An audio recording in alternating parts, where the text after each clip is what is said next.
Assalamualaikum warahmatullahi wabarakatuh.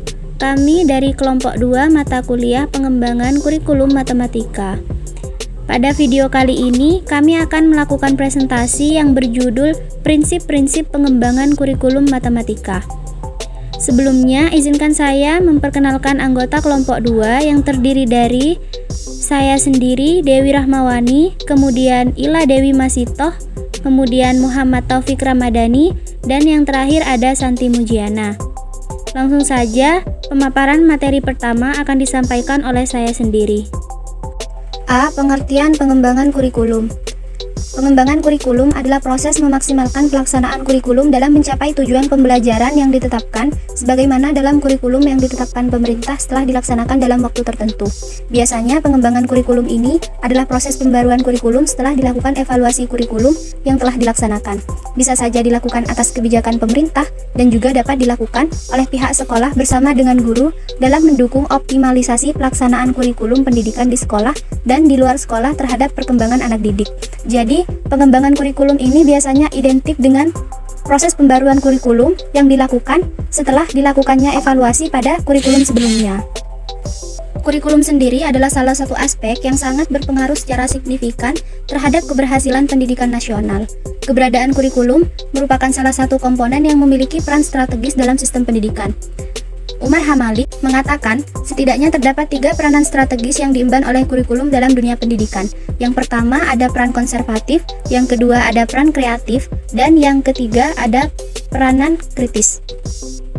Dalam pengembangan kurikulum, ketiga peranan tersebut harus berjalan secara seimbang.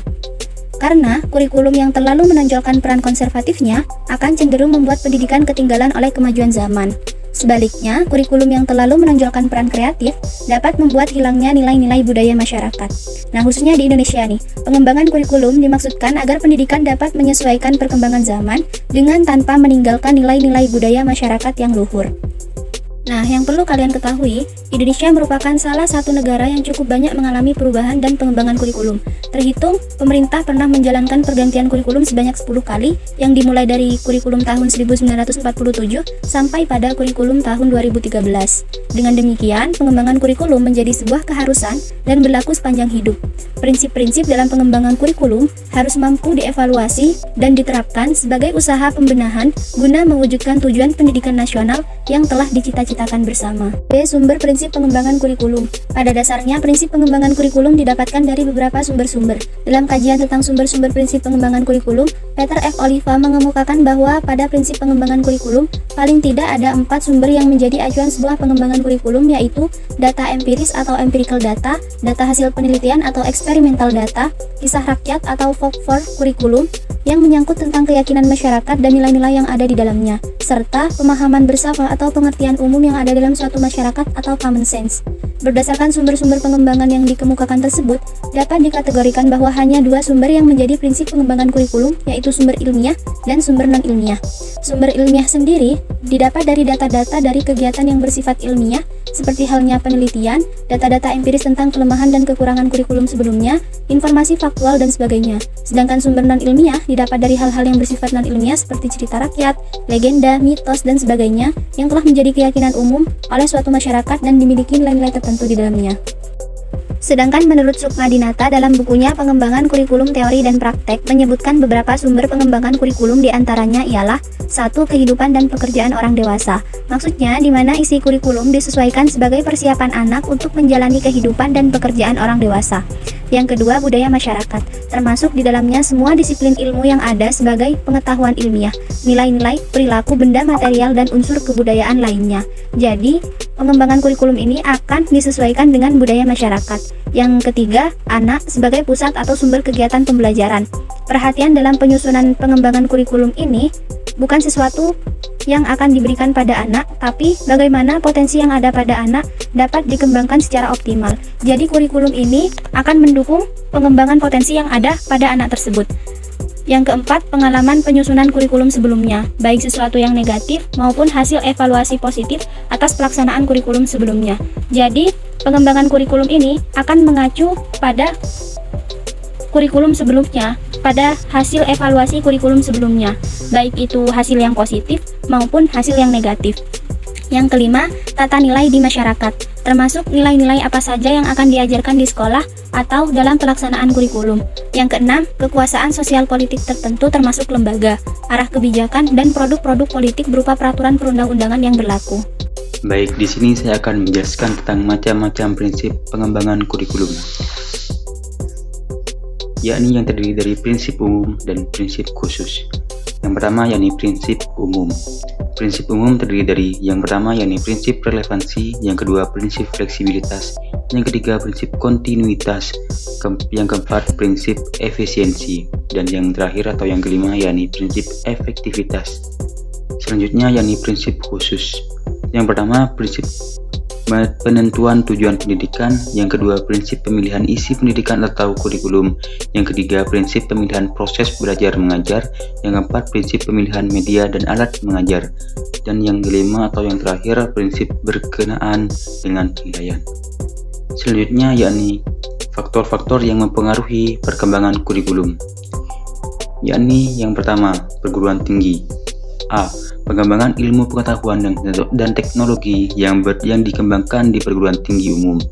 B. Pengembangan ilmu pendidikan dan keguruan serta penyiapan guru-guru di perguruan tinggi keguruan. Yang kedua, masyarakat. Isi kurikulum hendaknya mencerminkan kondisi dan hendaknya dapat memenuhi tuntunan dan kebutuhan masyarakat sekitar. Yang ketiga, yakni sistem nilai. Yang keempat atau yang terakhir, yakni sekolah sebagai lembaga masyarakat juga bertanggung jawab dalam pemeliharaan dan penerusan nilai-nilai. Sistem nilai yang dipelihara dan diteruskan tersebut harus terintegrasikan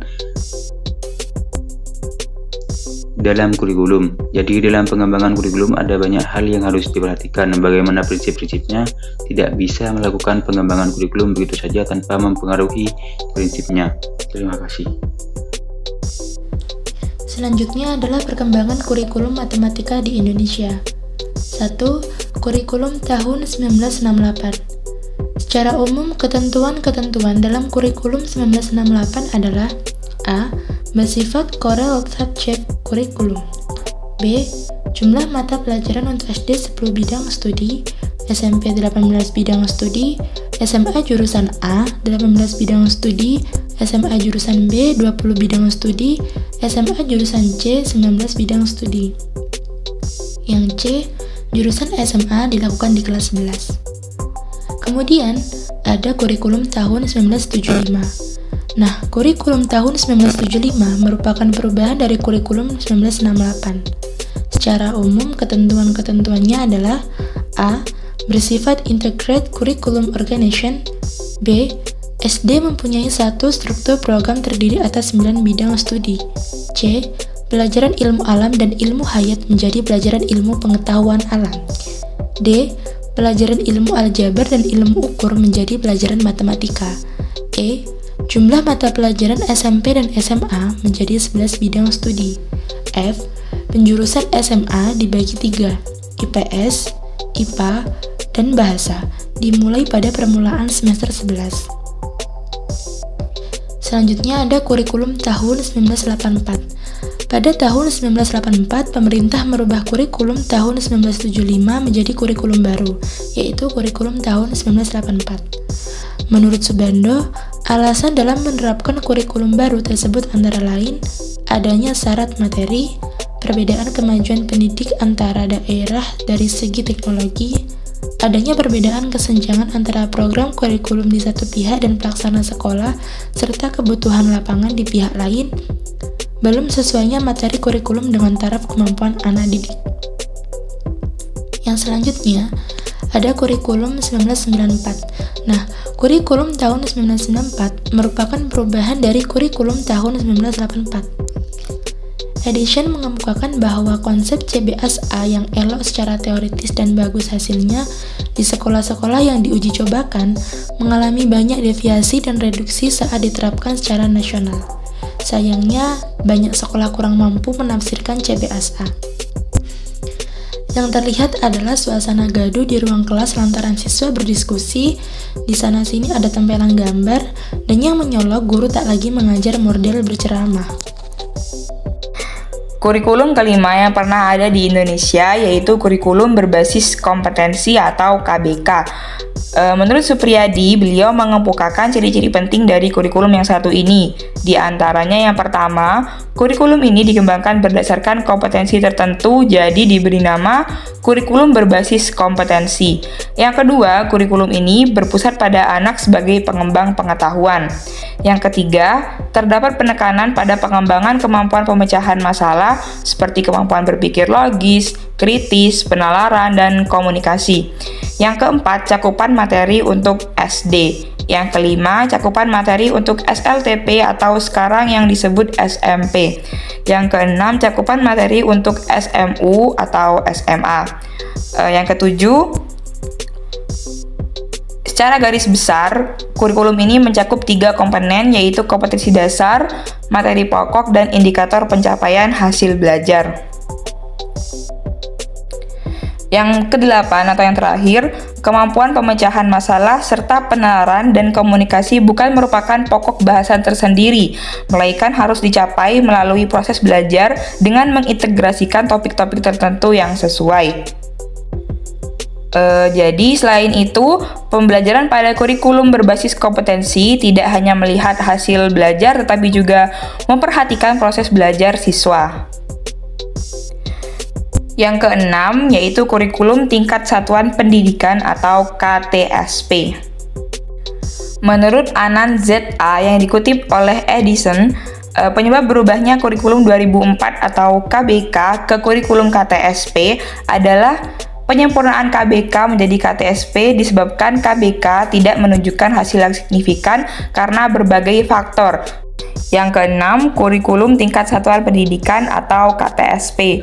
Menurut Anand Z.A. yang dikutip oleh Edison, penyebab berubahnya kurikulum 2004 atau KBK ke kurikulum KTSP adalah KBK tidak menunjukkan hasil yang signifikan karena berbagai faktor. Faktor yang pertama, guru belum benar-benar memahami bagaimana konsep dari KBK. Yang kedua, draft kurikulum yang terus-menerus mengalami perubahan. Yang ketiga, belum adanya panduan strategi pembelajaran yang mumpuni. Jadi mayoritas guru-guru itu masih berbasis materi atau memakai pegangan guru untuk memberikan instruksi kepada peserta didik. Jadi sebenarnya KTSP ini adalah KBK atau kurikulum berbasis kompetensi yang telah disempurnakan dengan tujuan agar kekurangan yang terdapat dalam KBK sebelumnya dapat ditanggulangi dan diperbaiki baik pada tataran perencanaan, pelaksanaan, dan evaluasi. Selanjutnya, tahapan pengembangan kurikulum. Tahapan pengembangan kurikulum menurut Hamalik yaitu ada 7 tahapan. Tahap yang pertama, studi kelayakan dan kebutuhan. Studi dari pengembangan kurikulum harus layak dan sesuai dengan kebutuhan. Yang kedua, tahap penyusunan konsep awal perencanaan kurikulum. Setelah disusun konsep, barulah diadakan pengembangan rencana untuk melaksanakan kurikulum. Setelah itu, pelaksanaan uji coba kurikulum di lapangan. Setelah uji coba, barulah diadakan pelaksanaan kurikulum yang sebenarnya. Dan tahap yang keenam, pelaksanaan, penilaian, dan pemantauan kurikulum.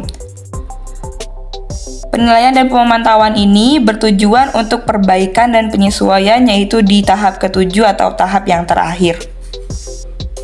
Terima kasih. Demikian presentasi dari kelompok kami. Terima kasih. Wassalamualaikum warahmatullahi wabarakatuh.